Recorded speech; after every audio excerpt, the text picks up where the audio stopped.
relative to the political dynamics that you are in charge of. And I want to qualify that. These are political dynamics that you are actually in charge of. I often describe the constituents as actual employers. You employ us.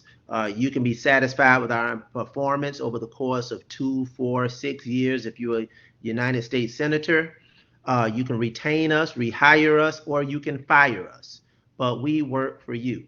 And I think that level of work comes front and center to this whole notion of the democratic process. I would be remiss if I not, as a lifelong educator, I've been a classroom teacher. I was an elementary school assistant principal. I was an elementary school principal. I was a high school principal at Miami Northwestern Senior High School for 7 years. I was a district administrator, and I was the superintendent of schools. I came back to Miami to provide a level of leadership and service to education, which has been my lifelong passion. And in 2016, I was elected to the school board and subsequently reelected in 2020. So education for me represents the final frontier of social justice.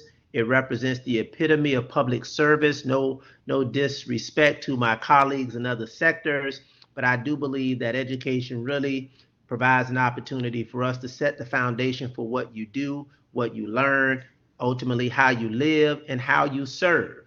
So again, education has been at the forefront of my life and many of our strong public servants over the course of history in this community, from Carrie Meek to Frederica Wilson to Dr. Bendros Mendengal and others. We've all started out in the public educational school system and have been able to work alongside many of our colleagues in various areas of government. Uh, as an educator, I have to embrace this teachable moment. You all have served witness to some of the things that very often we may have witnessed. Professor Julian and I, she's a little bit younger than I am, but she served witness, I'm sure, to many momentous occasions, many issues that reflect the history of our country, etc. But you had an opportunity to serve witness to something we often read about, and at times we saw it. But for example, nowhere in the history of Tennessee were individuals expelled from their positions over the course of almost 200 years. It's only happened twice. And each time it was for convictions and criminal behavior, etc., not for expressions of political dissent and political discourse. And what that reflects is a sign of the times. But what it also reflects is the power of the people, the power of democracy, and the power of your voices as young people. We often talk about you represent the future, but I believe the future is now.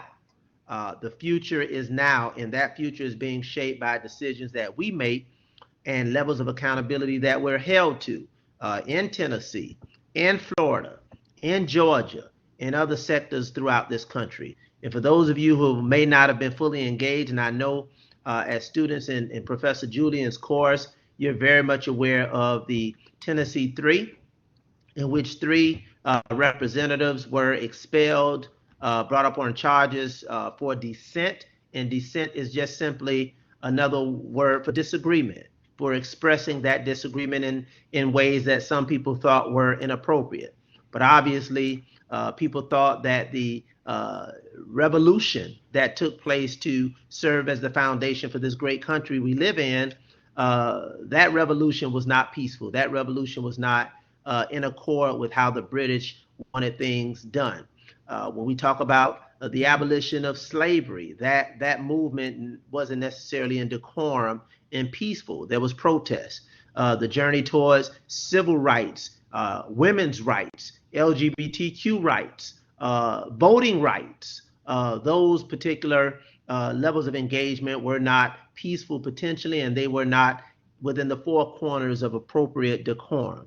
So in this particular case, the Tennessee Nine expressed some dissent in a way that did not align with decorum of the House rules, but they were expressing dissent around issues that continue to malign and are pervasive in our communities here in Miami-Dade County alone, throughout Broward, throughout Florida, in Tennessee, and quite frankly, as you see throughout this country, most recently in Tennessee, and that is the issue of gun violence. And they were expelled. Two of the three, the two blacks, young, were expelled. The white woman was not. But the power and the purpose and the passion of the people came through, and democracy reigned. And as you may be aware, those three were reinstated. Why do I bring that up? Because that was an opportunity for us to understand that the fight for democracy, the fight for activism, and the fight for expressing our rights and demonstrating our rights to vote cannot be deduced to one episode, one moment. It has to remain a part of a movement. And as we look toward the future, the movement is you. So your power is in your vote, your purpose is in your vote, and how we govern is in your vote. Why is that important? Your elected officials, we set policy, we set laws, and those laws and those policies set the four corners for what we do. I often say in the school system that policy drives practice, not the other way around. We don't do things and then have laws for them. We have laws that govern what we do. What we do relative to violence, what we do relative to economic opportunity, what we do relative to community policing, what we do relative to how we pay taxes, what we do relative to affordable housing, what we do in terms of a woman's right to choose. What we do is governed by the policy and the laws that are created, but those who are in positions to make those policies and those laws are determined by what we do, and what we do relative to who we vote in office and who we keep in office, and how we exercise our right to vote, and how we let our voice and our vote come together to make the changes and make the conditions that we want to see. What we've had an opportunity to see again in Tennessee, and what we see throughout this community and throughout this country, is democracy in action. And again, this is a very important time in the history of our country. We are on the heels right now of a new presidential election, which obviously the election cycle has implications for all offices at the local, state, and national level. I would never tell anyone who to vote for, but what I will tell everyone is to vote, to let your voice be heard, because we know that people fought, marched, struggled, bled, and died for the right to vote. And I'm not talking about the right only for people of color. I'm talking about the rights for women, the rights for other people, people who did not have the right to vote and to express themselves in this country. Relative to what we do at the local level, there's a statement in politics that often says all politics is local. What that simply means is, and I've always been one to kind of monitor that notion and reality, that statement, and how it's reflected in everyday life. So in the school system, our funding primarily comes from the state. So yes, if you came into my house right now, you'll see CNN on the television. I'm always staying apprised of what's happening on Fox News, CNN, and quite frankly, what's happening with national news. But where the game is played in everyday life, from red light cameras in my municipality where I live, that's an expression of how I feel. What happens relative to crime, what happens relative to housing affordability, what happens relative to what we teach students in schools, what happens relative to how we pay teachers, how we monitor community policing. All of those things happen at the local level.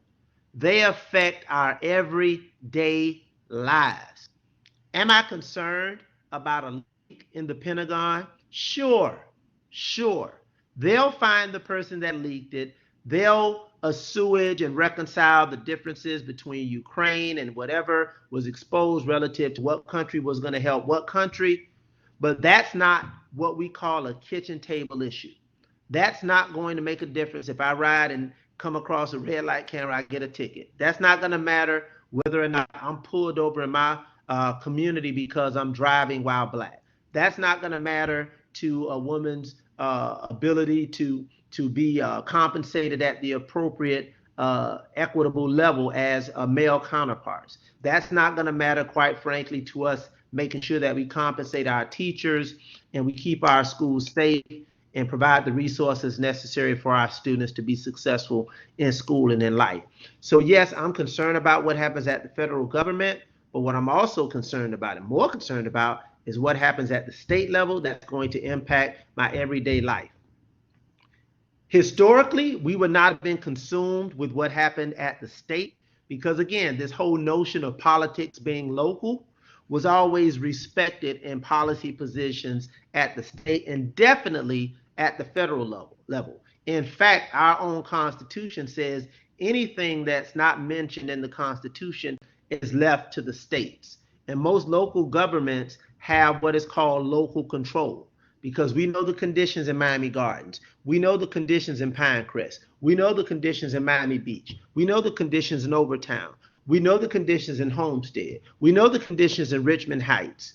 We know the conditions at the local level. So I've always believed as an educator and as a human being and as a thought leader in the law of proximity. And if you want to write that down, that's my turn. Give me my credit. That's my theory. The law of proximity simply says, young people, is that those of us who are closest to the problem are in the best position to understand it, to identify it, and to solve it. So I don't think someone from Washington is in the best position to solve a problem at the local level because they're not living that every day. So my subscription to the law of proximity was something that I used as an educator throughout my 30 plus years. What does that mean in education? If you have a problem with the teacher, yes, I'm the principal, but talk to the teacher first because it was that teacher that was in the classroom. If you have a problem with the school, don't run to the superintendent of the school board. Talk to the principal because the principal's there every day. He or she is in charge with what's happening in the school. If you have a problem with the food that's being served in the cafeteria, before you run to the principal or the school board or the region, why don't you try talking to the cafeteria manager and discussing that menu? The law of proximity saying she or he is in the closest position to address the issue. If you don't like the way the bus is being driven, have a conversation with the bus driver. The school's not being cleaned, first speak to the custodian. Let them tell you that they need some degreaser, that their weed eater is broken, and that they need the resources they need to address that. The law of proximity, I believe, drives a lot of things in politics, but it drives a lot of things in life, in relationships and friendships, etc. And as young people, you often have had to confront this particular issue where somebody said something about you or you said something about someone and the person goes to someone else. So the law of proximity applies to those relationships too. Come talk to me. I'm the person that's closest to the situation to be able to respond to it one way or the other. So I gave you those analogies about my theory of the law of proximity as it relates to local government. So local government, yes, we want to vote for president. Yes, we want to vote for what happens at the state level. But we have to vote at the local level when we start talking about the conditions on our front porch, conditions on our block, the conditions in our neighborhood, the conditions in our communities, those conditions such as traffic congestion. Yes, we have to deal with that. Joe Biden has a driver. The governor has a driver. But we have to deal with traffic every day in our community. They won't get tickets because they have a police escort. So the issues that we have to deal with at the local level are critically important, and that's why your local voices must be heard. And last but not least, I'll say about the law of proximity and local government and impact, and that politics is local. You don't have to catch a plane. You don't have to catch a bus to go to Tallahassee to deal with particular issues. You don't have to catch a plane or catch a bus to go to Washington. You have an opportunity. You have the platform, and you have the power to influence things at the local level that's going to deal with youth, that's going to deal with children, that's going to deal with families, that's going to deal with the elderly, and that's going to deal with the issues that affect us day to day in our lives. So I wanted to kind of share that with you because that reflects, more importantly, your voice and your vote. And what we had an opportunity to experience most recently is something that was historical. That doesn't always happen. The data says this happened once in 200 years. But it also provided a lesson for the power of democracy in action, and most importantly, what democracy was formulated on. So despite we have extremes on a whole lot of issues on either side of an issue, our democracy, our Constitution says all men were created equal. It was established under the foundation that everybody has the right to life, liberty, and the pursuit of happiness. and the pursuit of happiness.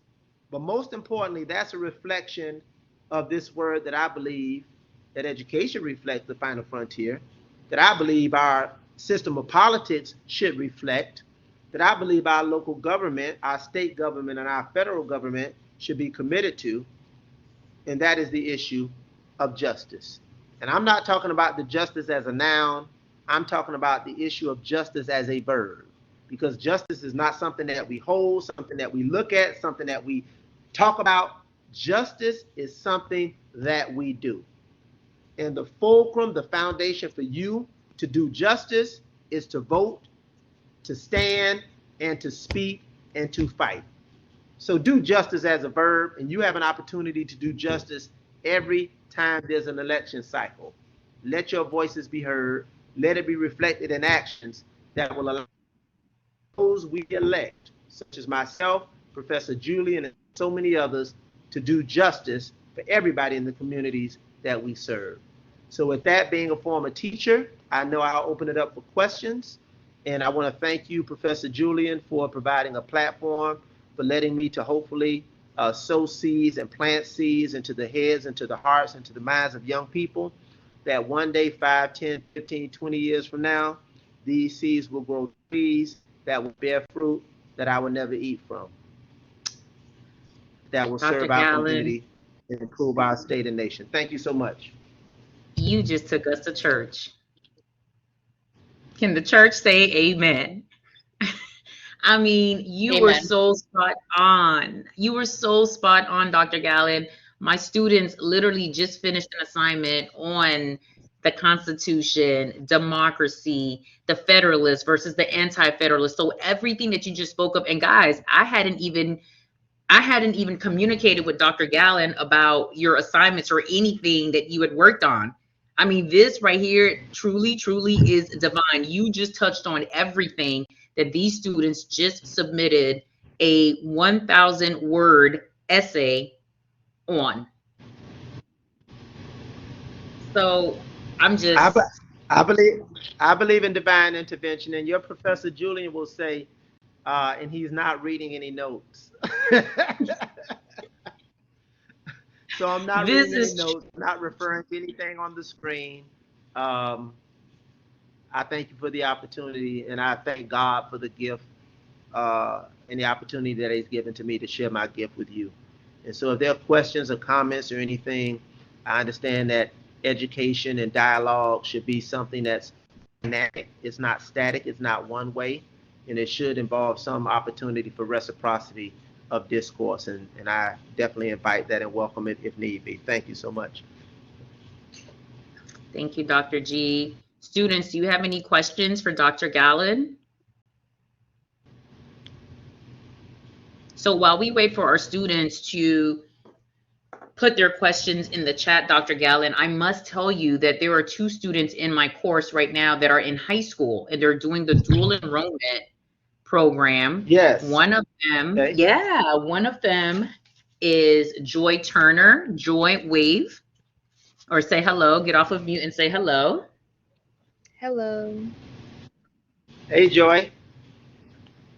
What school? Dr. Gallon, Joy's 15 years old. What school, Joy?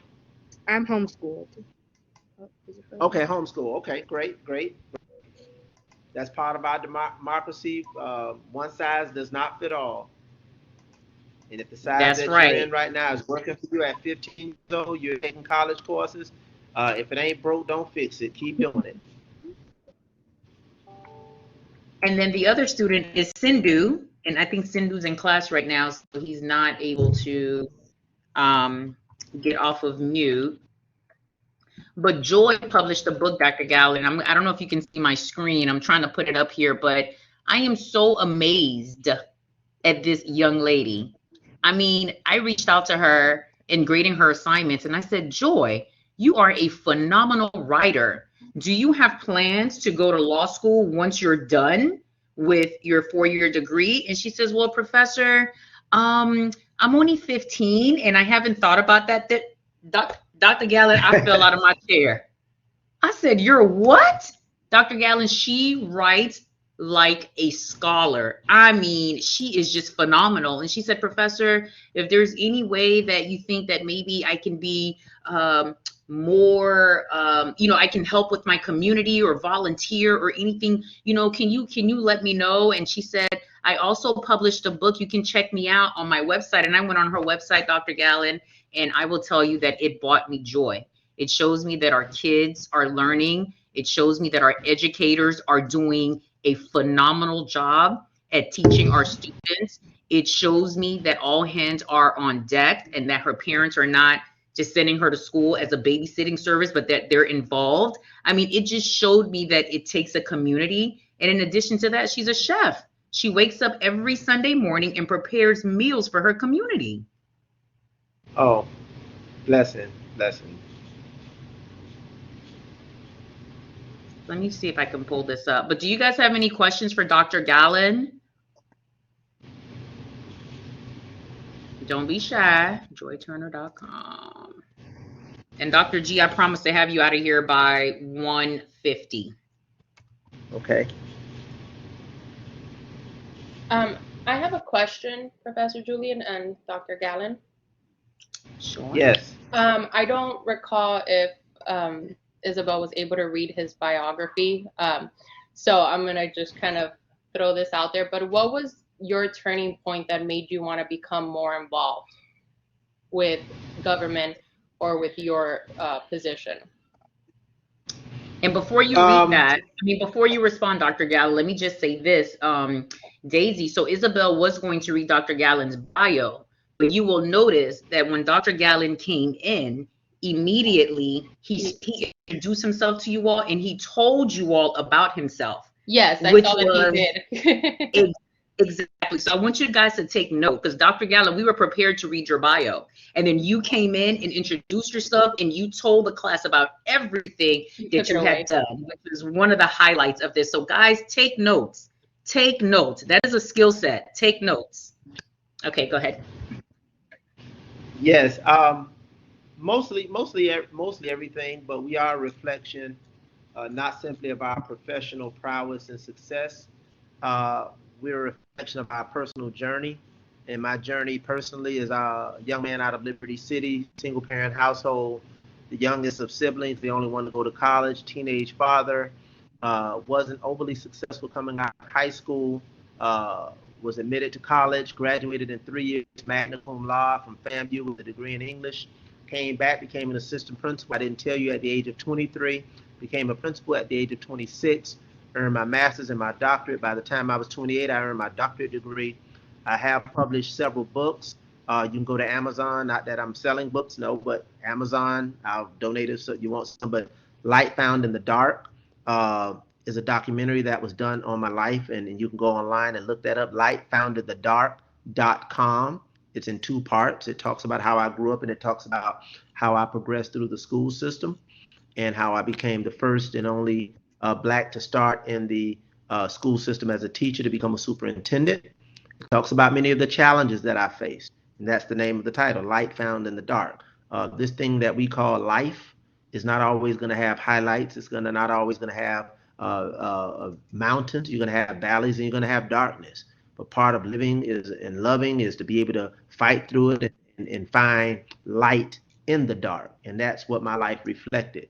The 2 books that I have are Educating with Love and Without Compromise, and the other one is When Morning Comes, Moments of Struggle, Strength, and Salvation. And those 2 books are companion pieces. So you have to read Education with Love Without Compromise, the last page of that book, and the first page of the second book is almost like you're flipping one page and going to the next book. Combined, I guess they're about 600 pages. One is almost 400 plus pages. One is 200 plus pages. And those are books that I wrote that gives the setting of my professional career, but also framing my life growing up in Liberty City. So that's been my journey. I'm a father, proud father. I have I have grandchildren. But most importantly, the turning point in my life, it's ironic that you asked the question about what was the turning point in my life. It actually started with a book. That book is called Man Child of the Promised Land, where a professor, a teacher actually from Northwestern, a white male teacher, because it doesn't matter whether white, Hispanic, or black. It matters that you care, that you're committed, and that you're concerned, and also that you're competent. And he was able to make some determinations about what was best suited for me to inspire me, to motivate me, to help me to make a connection to what was happening in school and what was happening in my community and what ultimately could happen in my life.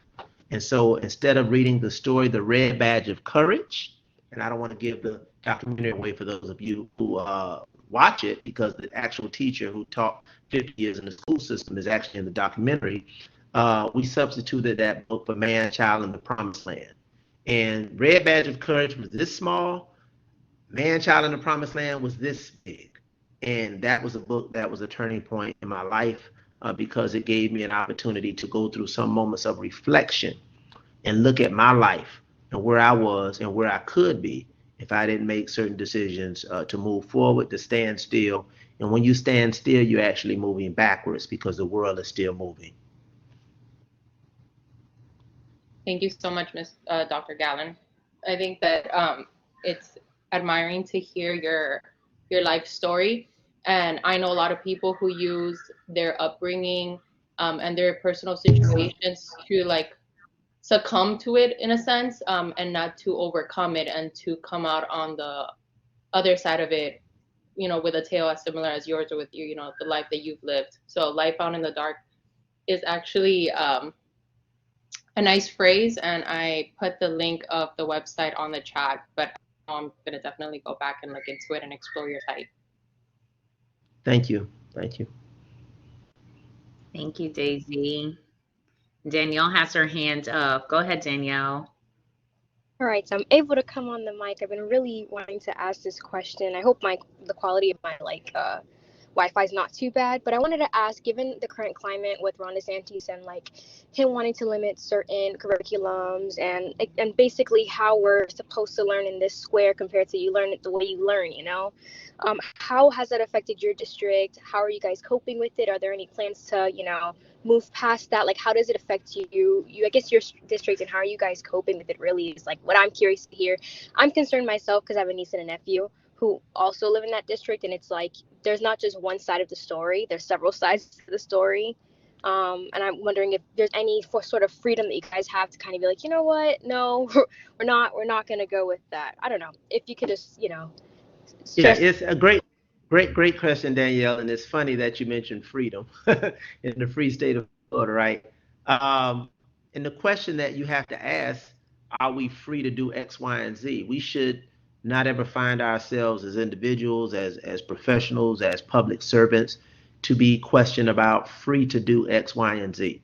So we are obligated to follow the law. So whatever laws are set at the state level, we have an obligation. We take an oath to follow those laws with respect to how we operate our schools and what we teach our students. That being said, obviously there have been some dramatic changes that deal with the role and the responsibility and the rights of parents, which as a 30-plus year educator, that's not new to me. That's not a novel concept. I've always believed that parents had a role, had a voice, had a say in the education of their children. But what I do find that to some extent, the voices and the thoughts and the dispositions of some parents are taken over others. And I think that's not always the best reflection of a democracy, because we have parents of LGBTQ children, for example, and that's been a highlight of discourse. I don't know why, but it has been a highlight of discourse.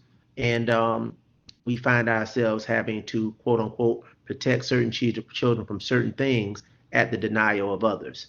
I am a parent, and I do believe there are certain things that children should and should not be taught at certain levels. But I do think the tone and tenor of how we progress and how we move forward, I think, came to a tipping point most recently. So when we start to talk about these policies and these dispositions, and as the Bible says, what out of the heart the mouth speaketh.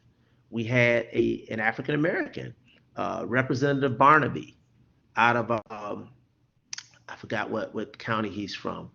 He referred to certain groups of people as mutants, I think that level of vitriol that we see, that level of hate being spewed, and that level of disrespect coming forward, and I'm very transparent. That came from an African American man that is quite frankly my senior, and he should have some sense, in my opinion, of discrimination. He should have some sense of isolation. He should have some sense of disparity. He should have some sense of a racial animus that has been reflective in this country and quite frankly in many of our lives, whether you're black or Hispanic, because there's discrimination that goes across the board amongst ethnicities. Blacks discriminated against Haitians and Haitian. I mean, so you have that level of discrimination that we have to break that cycle, and we're depending on young people to do it. So I brought that example up to say that it now has risen far beyond simple policy. It's not simply policy. It's starting to translate into hatred, and how ironic that the voice of hatred, the voice of that division, the voice of that pain and that hurt came from an African American representative from Florida.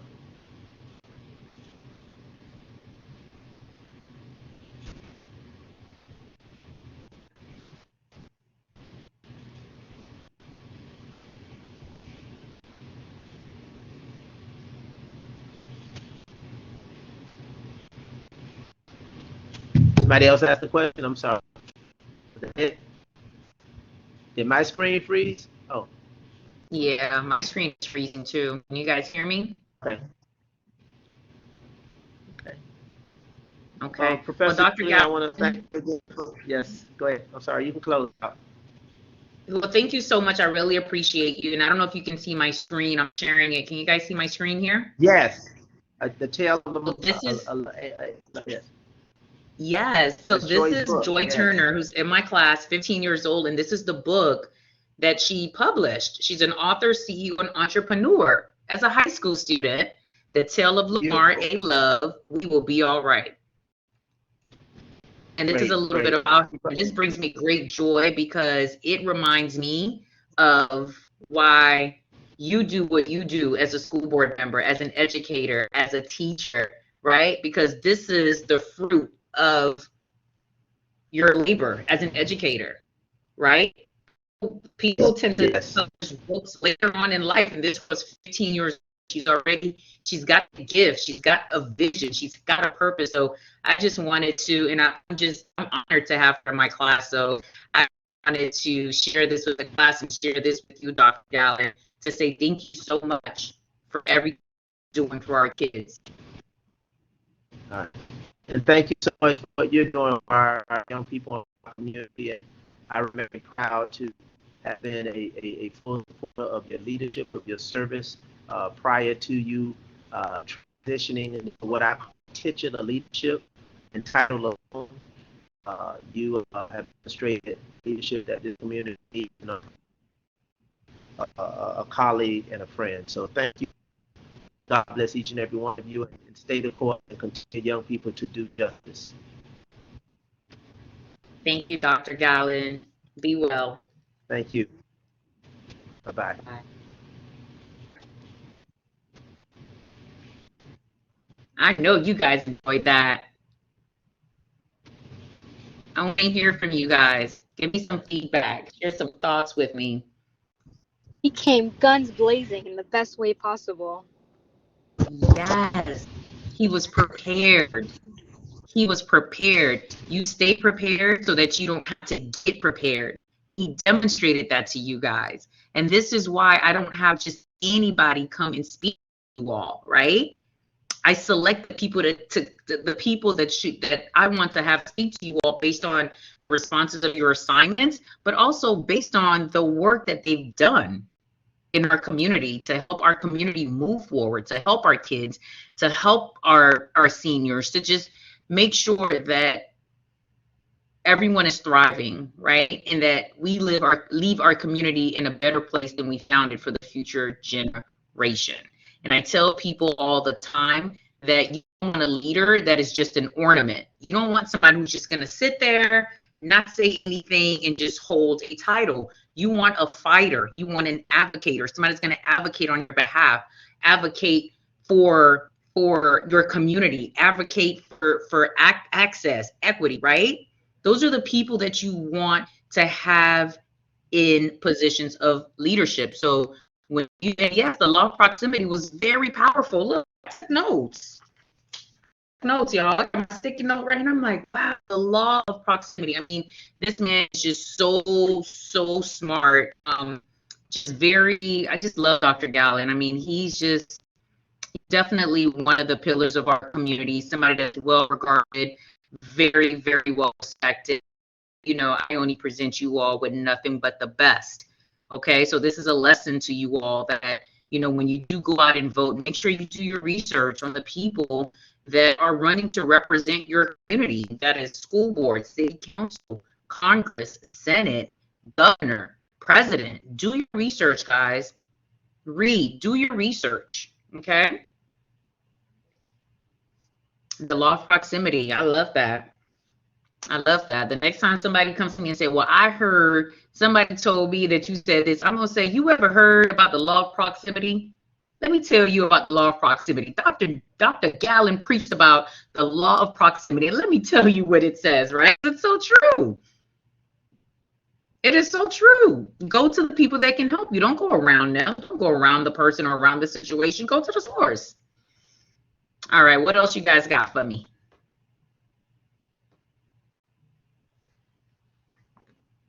Any questions? Comments? Are you guys enjoying the class? You guys enjoying this citizens and government assignment? I honestly, this is like the one I wish I attended on time, because I was helping out a friend with the whole flash flood situation from yesterday. Area, and I joined in. I heard him talking. I was like, man, I wish I came here on time. We recorded it, so I'm still working with IT to figure out how we can get recordings, because you guys know we're transitioning to a new system called Canva. Canvas. So I gotta, and no one's gotten back to me yet. But before we close out, I want to close out with this video for you guys, and then you all can get your weekend started. Get prepared for our guest on Monday, which is Broward State Attorney Harold Pryor. Okay, can you guys see my screen? Yes. Yeah. I Yes, still you see that there? Caleb Lamar. Okay, wait, hold on a second. Hold on.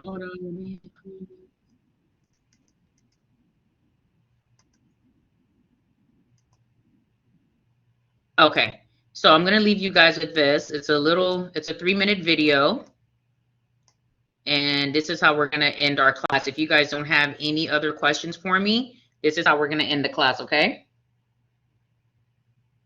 And it shares information on background and service. You guys ready? Can you guys hear me?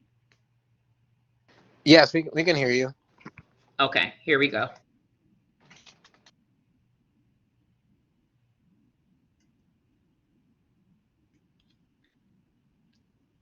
We can't hear the audio, Professor Julian. You can't hear the audio? Yeah, the audio is silent. The audio is silent? Yeah.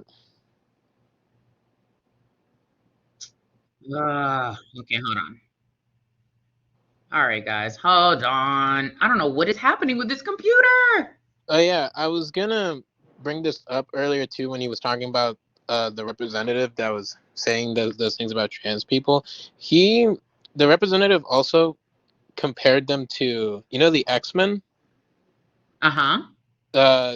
So the X-Men are called mutants, and he compared them to that, but as a way to, like, you know, vilify them and demonize them. But the X-Men were they were inspired by the civil rights movement. Like the Professor Xavier and Magneto, they were both inspired by Martin Luther King and Malcolm X. Like that was like the main source of the inspiration for the creation of those characters. So I thought it was like it was just kind of a weird thing as like someone who knows that detail to see that comparison, because it's like you're kind of spitting in the face of like the entire idea of like unity by making that comment too. Exactly. And these are the things, Alberto, thank you for sharing that. These are the things that I want you guys to absorb and understand as you go about your daily life. So this class is not just for a grade, but this class is going to help you with life. These are real life things that are happening. So let's try to play this video one more time. Let me see.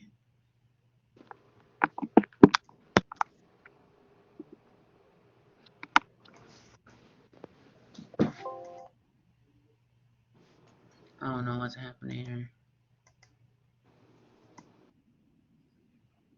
Can you hear it?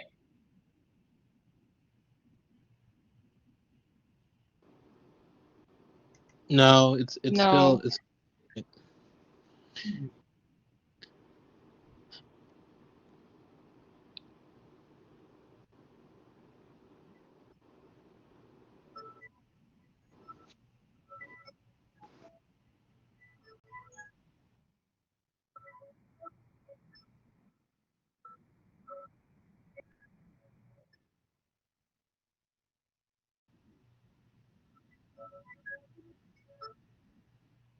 Okay, well, I put it in the group chat for you guys. I think it's really good, a good little resource for you guys to view on your spare time. And Dr. Gallen really goes in about, Black history and students and service. Okay, so whenever you guys get a chance, go ahead and watch that little YouTube clip. And until we meet again, be well, okay? I'm in line with the stars, I'm in sync with the earth. 10 toes deep, flower child from the turf. I never switch sides, like even when I die, I'ma ride for the squad. Light up ties in the hearse. I've been on the vibe, kinda hard to describe.